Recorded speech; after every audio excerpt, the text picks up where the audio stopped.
வணக்கம். 3 மணி செய்திகளை வழங்குவது நான் ஸ்ரீராம். முதலில் இந்த நேரத்திற்கான தலைப்புச் செய்திகளை பார்க்கலாம். திருச்சி விமான நிலைய புதிய முனையம் உள்ளிட்ட 20,000 கோடி ரூபாய் திட்டங்களை தொடங்கி வைத்தார் பிரதமர் நரேந்திர மோடி. முதலமைச்சர் ஸ்டாலின் மத்திய அமைச்சர் ஜோதிராதித்ய சிந்தியாவுடன் விமான நிலையத்தை பார்வையிட்டார்.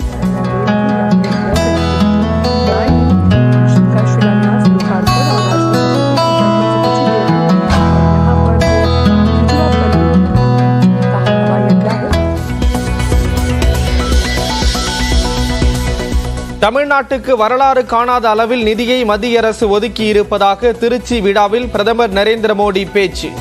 கடந்த ஆட்சியை விட 2.5 மடங்கு அதிக நிதி அளித்துள்ளதாக விளக்கம்.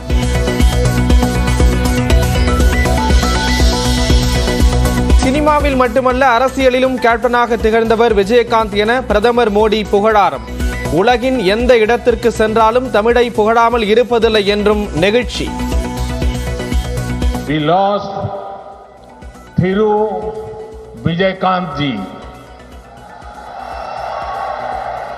He was a captain not only in the world of cinema but also in politics. Chennai மற்றும் தென் மாவட்ட வெள்ள பாதிப்புகளை கடும் பேரிடராக அறிவித்து நிவாரணம் வழங்க வேண்டும். திருச்சி விழாவில் பிரதமர் மோடிக்கு முதலமைச்சர் மு.க. ஸ்டாலின் வேண்டுகோள்.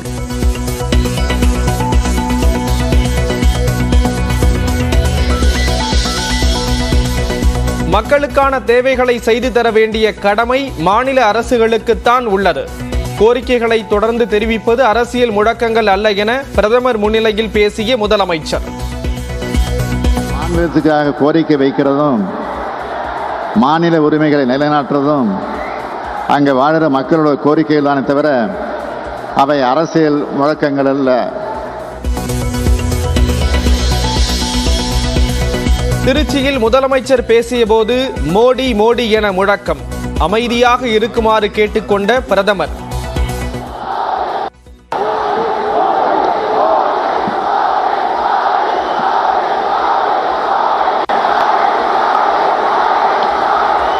பல்வேறு 2047ஆம் ஆண்டில் இந்தியா வல்லரசு நாடாக உருவாக மாணவர்கள் அனைவரும் பங்காற்ற வேண்டும். பாரதிதாசன் பல்கலைக்கழக பட்டமளிப்பு விழாவில் பிரதமர் மோடி அறிவுரை.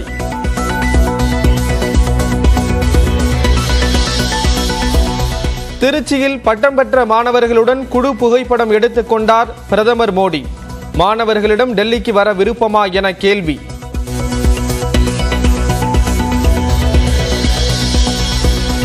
தமிழில் சிறப்பிடம் பெற்ற திருஞான சம்பந்த தம்பிரான் சாமிகளுக்கு முனைவர் பட்டம் பிரதமர் நரேந்திர மோடி வழங்கினார்.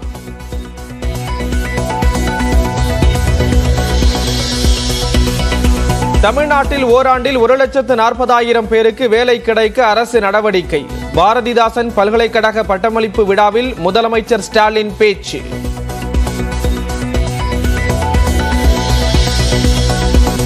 முன்னாள் முதலமைச்சர் ஜெயலலிதாவின் நினைவிடத்தை கட்டிய CMK கட்டுமான நிறுவனத்தில் வருமான வரித்துறை சோதனை.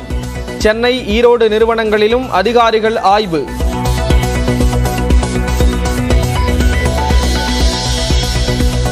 கரூரில் சோதனைக்கு சென்ற வருமான வரித்துறை அதிகாரிகளை தாக்கிய விவகாரம்.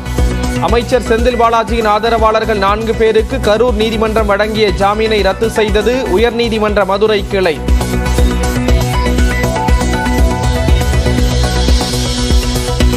கடந்த ஆண்டு சென்னை மெட்ரோவில் சுமார் 9 கோடி பேர் பயணம். 2022ஆம் ஆண்டை விட 3 கோடி பேர் அதிகம் பயணித்துள்ளதாக மெட்ரோ நிர்வாகம் தகவல்.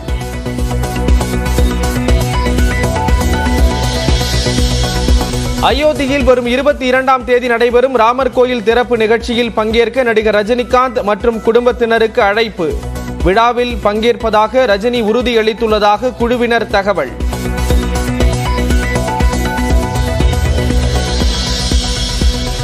அரூரில் பாஜக மாநில தலைவர் அண்ணாமலையை வரவேற்று வைக்கப்பட்டுள்ள பேனர் கிழிப்பு. உட்கட்சி பூசலால் பேனர் கிழிக்கப்பட்டதாக தகவல்.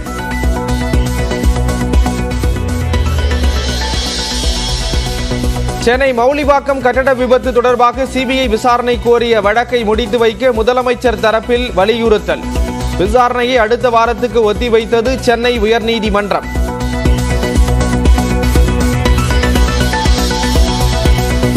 நெல்லை மாவட்டத்தில் வெள்ள பாதிப்பு நிவாரணத் தொகை பெற நாளை கடைசி நாள். இறுதி வாய்ப்பை மக்கள் தவறவிட வேண்டாம் என ஆட்சியர் கார்த்திகேயன் வேண்டுகோள்.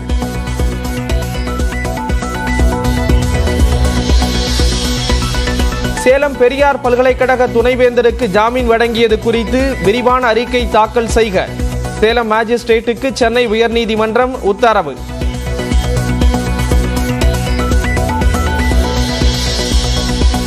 நீட் தேர்வுக்கு எதிராக திமுக நடத்தி வரும் கையெழுத்து இயக்கத்திற்கு எதிரான மனுவை தள்ளுபடி செய்தது உச்சநீதிமன்றம். மாணவர்கள் தெளிவாக உள்ளதாக கருத்து.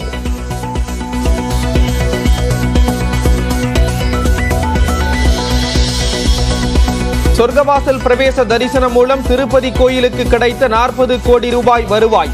10 நாட்களில் 6,47,000 பேர் தரிசனம்.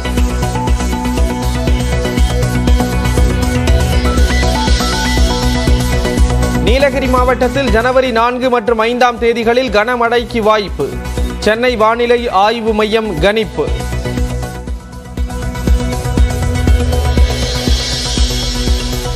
ஜப்பானில் நிலநடுக்கத்தால் உயிரிழந்தோர் எண்ணிக்கை 40ஆக உயர்வு. சுனாமி எச்சரிக்கை முழுமையாக திரும்ப பெறப்பட்ட நிலையில் மீட்பு பணிகள் தீவிரம்.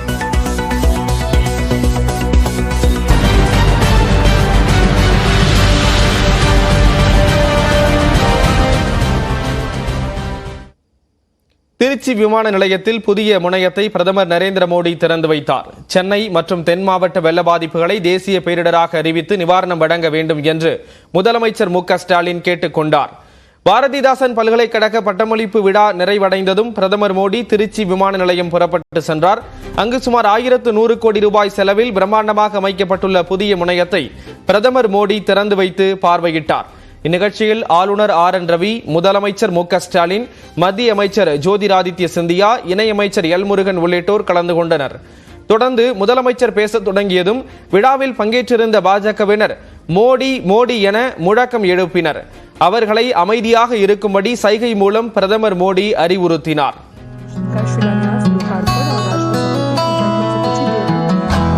அமைச்சர் திரு ஜோதிராதித்ய சிந்தியா அவர்களே, மாண்புமிகு ஆளுநர் ஆர்.என். ரவி அவர்களே,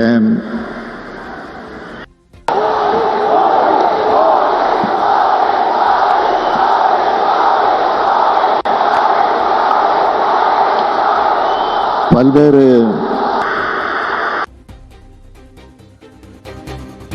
அதன் பின் பேசிய முதலமைச்சர் சென்னை, திருச்சி, கோவை, மதுரை, வேலூர், தூத்துக்குடி விமான நிலையங்களை விரிவாக்கம் செய்யும் பணிகளை விரைந்து முடித்து மக்கள் பயன்பாட்டிற்கு கொண்டு வர வேண்டும் என்று கேட்டுக்கொண்டார். மதுரை விமான நிலையத்தை பன்னாட்டு விமான நிலையமாக மாற்ற வேண்டும் என்று கோரிக்கை விடுத்தார். மதுரை விமான நிலையத்தை பன்னாட்டு விமான நிலையமா அறிவிக்கணும்னு நாங்கள் ஏற்கனவே வச்ச கோரிக்கையை மாண்புமிகு இந்திய பிரதமர் அவர்கள் கனிவோடு பரிசீலிக்க வேண்டுகிறேன்.